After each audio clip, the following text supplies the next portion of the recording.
ઇંગ્લેન્ડમાં ચૂંટણીને આડે હવે ગણતરીના કલાકો બાકી। લેસ્ટરમાં પોરબંદરના ઉમેદવાર સહિત 3 મૂળ ભારતીય સામસામે। 88,000 પૈકી 35,000 મતદારો ગુજરાતી। બ્રિટનમાં નવા હાઉસ ઓફ કોમન્સ અને નવી સરકારની પસંદગી કરવા માટે 4 જુલાઈના રોજ લાખો બ્રિટિશરો મતદાન કરવા જઈ રહ્યા છે। ત્યારે લેસ્ટર ઈસ્ટ બેઠક પર 3 ભારતીયો વચ્ચે રસાકસી જામી છે। મૂળ લેબર પાર્ટી ટોરી પાર્ટી વચ્ચે જંગ તો જામશે, પરંતુ અપક્ષ ઉમેદવારો પણ જોરશોરથી પ્રચાર કરી રહ્યા છે। 650 સીટ માટે યોજાનારી આ સામાન્ય ચૂંટણીમાં જે પાર્ટીના સૌથી વધુ ઉમેદવારો ચૂંટાશે તે પાર્ટીના નેતા પ્રધાનમંત્રી બનશે।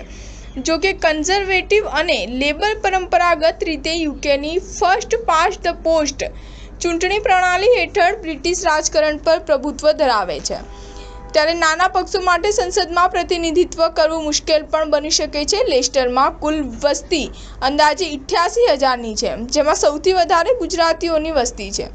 આ વસ્તીનો અંદાજ જોઈએ તો દીવ દમણના 15,000 લોકો, દક્ષિણ ગુજરાત વિસ્તારમાંથી અંદાજે 5,000 લોકો રહે છે। લોહાણા બ્રાહ્મણ સહિત અન્ય ગુજરાતી સમાજના અંદાજે 10,000 લોકો આ લોકસભા વિસ્તારમાં રહે છે।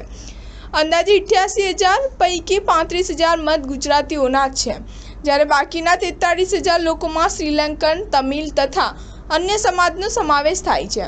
લેસ્ટર બેઠક પર કુલ 10 ઉમેદવારો ચૂંટણી મેદાનમાં છે, જેમાં લેબર પાર્ટીના 1 ઉમેદવાર સહિત કુલ 3 મૂળ ભારતીય ઉમેદવારો છે જે ચૂંટણી લડી રહ્યા છે।